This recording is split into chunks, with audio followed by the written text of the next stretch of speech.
जय हिंद दोस्तों आज हम लोग बात करने वाले हैं सरलीकरण की ये दो क्वेश्चंस की। अब केवल मैं यही दो क्वेश्चन क्यों लेकर के आया हूँ, वो इसलिए दोस्तों क्योंकि इस क्वेश्चन को पूछा था एक बच्चे ने। अब उस बच्चे को इस क्वेश्चन को लेकर के कुछ प्रॉब्लम्स थी, क्योंकि उस बच्चे ने ट्रिक को ज़्यादा ध्यान दिया था। कभी कभी आप ये ध्यान रखिए, ऐसा नहीं कि ये क्वेश्चन ट्रिक से नहीं आएंगे, बिल्कुल आते हैं, लेकिन एग्जाम टाइम पे अगर आप ट्रिक को भूल गए तब क्या करेंगे। मेरा क्वेश्चन है छोटा सा, लेकिन जरा समझिएगा, विचार करिएगा मेरे इस प्रश्न पर। अगर मान लीजिए आप इतनी तैयारी करने के बाद, पहली बात तो जब आप खूब प्रैक्टिस करते हैं तो भूलेंगे नहीं, लेकिन सम टाइम कंफ्यूजन हो ही जाता है। जब आपको कंफ्यूजन हो जाएगा तब आप अगर कंपटीशन में बैठे हैं तो वहां पे आपका कंफ्यूजन कौन सॉल्व करेगा, ये बताइए। तो इस दशा में आप क्या करेंगे, ऐसी कंडीशन जब हो जाती है तो आप कॉन्सेप्ट को भी आपको याद आएगा कि काश मुझे इसका कॉन्सेप्ट पता होता। इसलिए जो बच्चे बेसिक से क्लास को सीख रहे हैं वो डायरेक्ट ट्रिक में ना जाएं, पहले आप बेसिक सीखें, उसके बाद ट्रिक की क्लास को करें। मैं भी आपको सबसे पहले बेसिक क्लास दूंगा मैथमेटिक्स की, उसके बाद ही आपको ट्रिक की क्लास दूंगा, क्योंकि जब बेसिक क्लियर होगा तो ट्रिक्स तो आप आसानी से सीख लेंगे। क्योंकि अगर ट्रिक भूल गए तो बेसिक याद रहेगा, और अगर बेसिक भूल गए तो ट्रिक याद रहेगी। एक्चुअल में दोनों का एक दूसरे से रिलेशन है, दोनों एक दूसरे के कॉम्प्लीमेंट है, पूरक है, एक के बिना दूसरा बेकार। तो चलिए मैं आपको बताता हूँ, ये दो क्वेश्चन एक बच्चे ने पूछे थे, जिनका मैं आप सबके सामने पूरी तरीके से निवारण कर रहा हूं। आप ध्यान से देखेंगे, क्वेश्चन हमारे पास इस प्रकार से है। पहला क्वेश्चन ये लिखा हुआ, दूसरा क्वेश्चन ये। और आपको ये बता दें कि मैं इस वीडियो में ट्रिक बिल्कुल नहीं बताने वाला, मैं बताने वाला हूं आपको इसका कॉन्सेप्ट कि कैसे आप करेंगे। तो जरा ध्यान से देखिएगा, फिर बढ़ते हैं। मान लीजिए पहला क्वेश्चन हम इसको मान लेते हैं, इस क्वेश्चन को हमें करना है दोस्तों। तो कैसे करेंगे, सिंपल। जब हमारे पास देखिएगा इधर से बताते हैं, a अपान बी की वैल्यू हमें पता है कि 5/4 है। a अपान बी की वैल्यू 5/4 यानी 5/4। तो हमें a² प्लस b² अपान a² माइनस b², इसकी वैल्यू हमें बतानी है। कैसे करेंगे, बहुत ही आसान है। अब आप एक चीज का ध्यान रखना दोस्तों कि कभी भी क्वेश्चन को आप एक बार में मत छोड़ देना। क्वेश्चन को कम से कम 2 टाइम तो पढ़िए, 3 टाइम पढ़िए, क्योंकि क्वेश्चन में ही आंसर छिपा होता है। ठीक है, अब यहाँ पे हमने क्या देखा, हमने यहाँ पे देखा कि लिखा हुआ a² प्लस b² अपान a² माइनस b², ये लिखा है ना।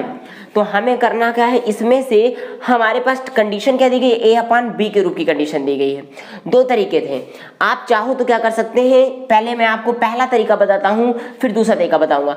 जब आप देखेंगे इस तरीके से, हमारे पास कंडीशन a अपान b के रूप में दी गई है, तो हमारे पास ये तो a अपान b के रूप में है ही नहीं, क्या करें।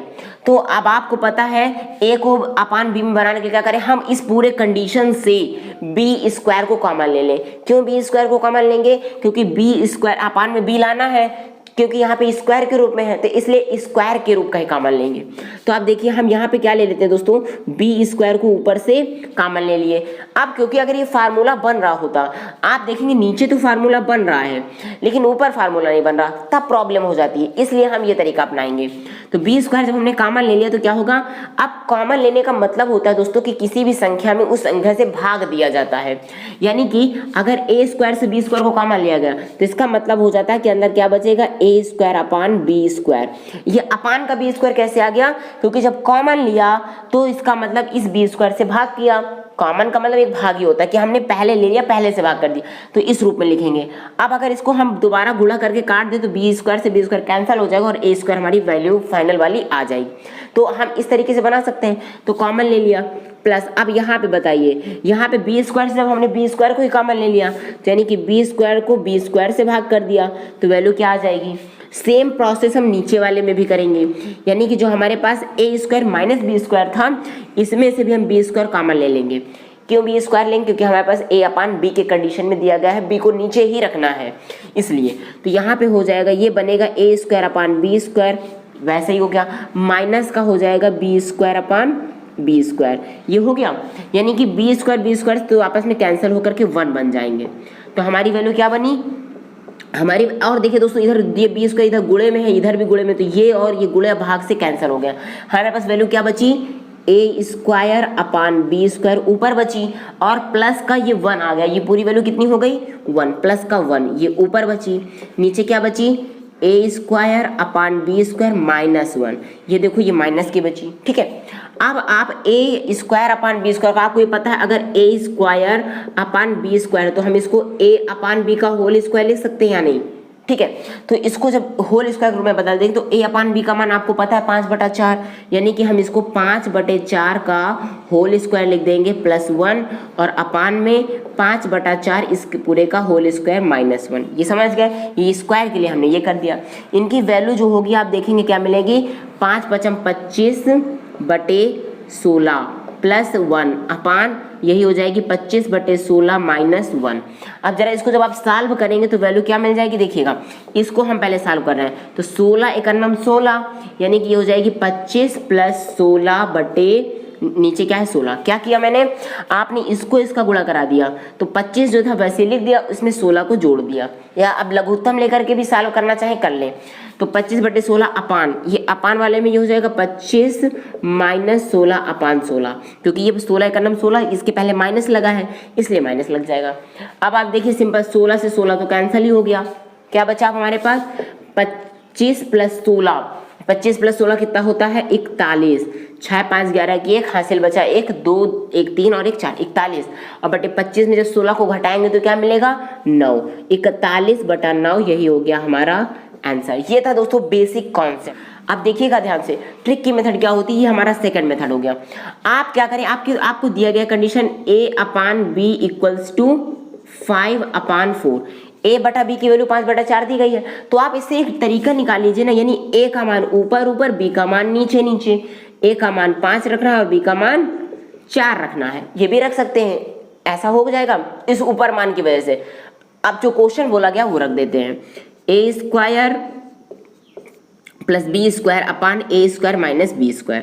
तो चलिए देख लेते हैं, a² कितना हो जाएगा, यानी कि 5 का स्क्वायर + 4 का स्क्वायर, a का मान 5 b का मान 4, a² + b² अपान a² यानी 5 का स्क्वायर - b², b का मान है हमारे पास 4 तो माइनस का 4 का स्क्वायर। देख लीजिए 5 का वर्ग कितना होता है 25, -4 का वर्ग 16, सॉरी प्लस में होगा ये 25 + 16 अपान में कितना हो गया 25 - 16। देखिए वही वैल्यू फाइनल वैल्यू मिल गई या नहीं, 25 में 16 जोड़ेंगे 41 और 25 में 16 घटाएंगे 9, ये हो गया आपका आंसर। ये थी आपकी ट्रिक मेथड, इसको क्या बोलेंगे ट्रिक। तो आप बताइए आपको ये तरीका कैसा लगा, दोनों आंसर सेम है। हमने क्या किया, ए की वैल्यू बी इसमें मान लिया, ऊपर ऊपर वाले को नीचे नीचे वाले को, बस वही वैल्यू उठा करके यहाँ पे हमने सब्स्टिट्यूट कर दी, इस वैल्यू को यहाँ पर रख दिया और हमारा आंसर आ चुका है। उम्मीद है आपको बात समझ में आई होगी दोस्तों। पहला क्वेश्चन हमारा, मैं इसका बेसिक कॉन्सेप्ट बताता हूँ, 1/2 + 1/2 + 1/2 - 1/2। अब इस क्वेश्चन को हम कैसे करें, बहुत ही आसान तरीका, ध्यान से देखिएगा दोस्तों। इसको करने का आसान तरीका क्या होता है कि हम पहले 1/, पूरे क्वेश्चन को वैसे ही नोट कर लेते हैं, 1/2 + 1/2 + 1/2 - 1/2 था, समझना। ये पूरा क्वेश्चन नोट करने मतलब पहले मैंने इतना नोट कर लिया, इसी क्वेश्चन हम पहले इतने को सॉल्व कर लेते हैं, यानी कि इतने की जो वैल्यू ये दी गई है इसको हम सॉल्व करते हैं। तो इसको सॉल्व करके जो हमारी वैल्यू आएगी वो हम यहाँ पर रखेंगे, ठीक है। इसलिए हमने यहाँ पर क्या किया, इसको नहीं नोट किया। अब आप बताइए 2 - 1/2 की वैल्यू क्या हो जाएगी, क्या हो जाएगी 2 दूनी 4, 2 का 2 में गुणा कीजिए, 2 दूनी 4 माइनस ये 1 वैसे ही लगा दो, अपान में 2 लगा दो, कितना हो जाएगा 4 में 1 गया 3/2। ये बात क्लियर हो गई। आप चाहो तो लघुत्तम मान लीजिए, इसको 1 मान लिया, लघुत्तम ले लिया, जो बच्चे नहीं समझते वो देख लो, 2 और 1 का लघुत्तम 2 आ गया, फिर 1 से भाग करेंगे तो 1 दूनम 2 आया, 2 का फिर ऊपर 2 में गुणा करेंगे, 2 दूनी 4, ये हो गया, माइनस का चिन्ह लगा है, माइनस का चिन्ह लगा दिया, फिर 2 से भाग करेंगे 2 में, 2 एकन्नम 2 एक बार में गया, अब उस 1 का हम 1 में गुणा करेंगे तो 1 एकन्नम 1, इस तरीके से आ गया, घटाने पे 3/2। ये बात समझ आ गई, ठीक है। तो इसकी जगह पे हम क्या लिख सकते हैं 3/2, देखना तो ये 1/, ये हो गया 3/2, ये हो गई मान इसकी, जो मैंने वृत्त के अंदर बना दिया उसका मान आ गया 3/2। अब दोस्तों यहाँ पे प्रॉब्लम ये है कि अगर हम, अब इसकी वैल्यू क्या हो जाएगी, अगर आपके पास 1/3/2 है तो इसकी वैल्यू क्या हो जाएगी, देखना मैं इसकी वैल्यू आपको बता देता हूँ कि ये हो जाएगी 2/3। लेकिन कैसे हो गई, हाउ, मैंने इसको कैसे कर दिया कि ये वैल्यू कैसे हो सकती है, ठीक है। अगर आप ध्यान रखो 1/3/2 है तो इसकी वैल्यू 2/3 कैसे, जरा इधर देखेंगे आप, ठीक है। अब हम क्या करेंगे, आपको ये बताइए पहले, यदि हमारे पास ऊपर देखो कोई एक जो है भिन्न के रूप में है, नहीं है। अभी इसकी वैल्यू आप फिर से करिएगा। एक बताइए क्या हमारे पास एक भिन्न के रूप में है? नहीं है। तो एक को भिन्न बनाने के लिए हम क्या कर सकते हैं? 1/1। एक क्या होता है? एक को हम मैथमेटिक्स में बिल्कुल नारद जी बोल सकते हैं। One is known as the Narad ji. One को आप नारद जी बोल दो, क्योंकि जहां पर जरूरत होती है नारायण नारायण प्रकट हो जाते हैं। तो इनको भी हम प्रकट करते हैं अपनी सुविधा के लिए, लेकिन गुणा में या भाग में प्रकट करेंगे, ये भी ध्यान रखना, गुणा में या भाग में प्रकट करेंगे। तो हम इसको 1/1 लिख दिए। अब तो दिक्कत नहीं, अब तो ये बन गया भिन्न। अपान में क्या लगा? 3/2, तो 3/2 ये लगा दिया। ठीक है, अब दो भिन्ने हमारे पास है। अब आपको पता है दोस्तों, जब हम भिन्न का भाग करते हैं, यानी अपान का मतलब क्या हो गया? सिंपल भाग। ये अपान का क्या मतलब हो गया? भाग। तो हम इसको ये नहीं लिख सकते क्या? 1/1 भागे 3/2 लिख सकते हैं या नहीं? यस और no, write in comment box में लिख करके बताइए। ये लिख सकते हैं? बिल्कुल लिख सकते हैं। तो अब ये जब हमारे पास भिन्न के रूप में हो गई, तो भिन्नों का हम भाग कैसे करते हैं कि जो भिन्न है पहली भिन्न को एज इट इज, जैसी है वैसे ही यहाँ पे रख देंगे।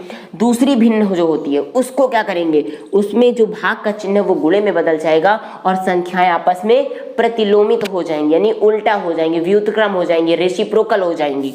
तो इसको हम पलट देंगे 2/3। अब आप ऊपर का गुणा नीचे का गुणा कीजिए। क्या आ गया? 2/3। 2 × 2, 3 × 3। इसकी वैल्यू क्या आ गई? 2/3। ये बात समझ में आ गई। अब इसका कॉन्सेप्ट आप समझ लो। ट्रिक ये कहती है कि अगर 1/, कोई भिन्न 1/, के रूप में कुछ लगी है, तो या ये कह सकते हैं कोई भिन्न A/B/C के रूप में है। ठीक है, तो आपको कुछ नया नहीं करना, A और C का गुणा करा देना है। तो A × C ये ऊपर हो जाएगा, B नीचे आ जाएगा। ठीक है, तो इस तरीके से हम यहाँ पे वैल्यू ये हो गई। तो इतने की वैल्यू हम क्या लिख सकते हैं? 1/3/2 की वैल्यू क्या लिख सकते हैं? इसकी वैल्यू हम लिख सकते हैं, पूरा मैं क्वेश्चन किया दे रहा हूँ, 1/2 + 1/2 प्लस ये हो गया 2/3। इतने की वैल्यू क्या हो गई? अब इतने की वैल्यू देखो, इतने की वैल्यू हो गई 2/3। सेम प्रोसेस अब हम अगले स्टेप में करेंगे। अब इतने को सॉल्व करने की, ठीक है, तो इतने को सॉल्व करने की प्रोसेस करें तो क्या हो जाएगा? 1/2 + 1/, देखो 3 दूनी 6, इसका गुणा क्या? 6 में 2 जोड़ो, कितना हो गया? 6 और 2 8, यानी कि ये 8/3 हो गया। ठीक है, 8/3 हुआ। इसको हम किस रूप में लिख सकते हैं? 1/2 प्लस, इसका उल्टा हो जाएगा कि नहीं? बिल्कुल इस फार्मूले से, 3 जो नीचे है वो ऊपर आ जाएगा, यानी कि 2 + 3/8 ये हो जाएगा। ओके, बिल्कुल होगा। अब जरा आप देखिए, अब हम इसको प्लस कर दें या नहीं? इन चीज़ों को प्लस कर दें तो 2 और 8 का गुणा, 2 8 16, वेरी गुड। 16 ये हो गया। 16 में जब 3 जोड़ेंगे कितना हो जाएगा? 17 18 19, वेरी गुड। तो ये संख्या आ जाएगी हमारी 1/19/8। बट्टे की संख्या को नहीं भूलेंगे, इसका गुणा करा के ये हो गया 16। 3 जब जोड़ देंगे तो 19। अब बटे में जो 8 है ये तो रहेगा ही रहेगा, ये वैसे आ गया 1/19/8। अब आपको फिर फाइनल वैल्यू क्या हो जाएगी? देखो 1 कुछ रूप में है तो क्या होता है? जो नीचे हर में होता है वो ऊपर पहुंच जाता है, यानी कि C जो है वो 1 के साथ गुणे में, तो 8 जो 1 के साथ गुणे में हो जाएगा, तो 8 का 1 में गुणा करेंगे तो कितना हो जाएगा? 8 × 9 8, तो कितना हो गया? 8। अब ये 19 जो होगा, जो अंश में अभी तक था दूसरी भिन्न के लिए, वो अब फाइनल भिन्न जो बनेगी, फाइनल आंसर बनेगा, उसमें हर में हो जाएगी। तो 8/19 ये हो गया हमारा फाइनल आंसर। तो आपने देखा दोस्तों, हमने क्या किया, इधर से कई कॉन्सेप्ट लिए। ये हमारे पास कॉन्सेप्ट था इधर का, ठीक है, ये था हमारे पास कॉन्सेप्ट। तो इसके अकॉर्डिंग हमने इस क्वेश्चन को सॉल्व करने की कोशिश की है, और उम्मीद करता हूँ आपको एक बार जल्दी से स्क्रीनशॉट ले लीजिए। हमारा आंसर यहाँ से चल के इधर आता है। स्क्रीनशॉट ले लिया आपने। अब देखिए, उम्मीद करता हूं कि आपको ये चीज समझ में आई होगी, ठीक है। लेकिन अगर नहीं समझ में आई तो आप कमेंट बॉक्स में लिख करके बताइए, मैं इसकी पूरी वीडियो लेकर के आऊंगा। सरलीकरण की वीडियो बहुत ज्यादा अपलोड होने वाली है इसी चैनल पर। तो आप बेसिक ट्रिक, कोई ट्रिक नहीं बताऊंगा, ट्रिक नहीं होगा, बेसिक कॉन्सेप्ट होगा, उसको आपको बताऊंगा। तो मिलते हैं आप नेक्स्ट वीडियो में, और उम्मीद है जिस बच्चे ने ये पूछा होगा उसको ये बात समझ में आ चुकी होगी। चलिए मिलते हैं नेक्स्ट वीडियो में, तब तक के लिए नमस्कार, जय हिंद।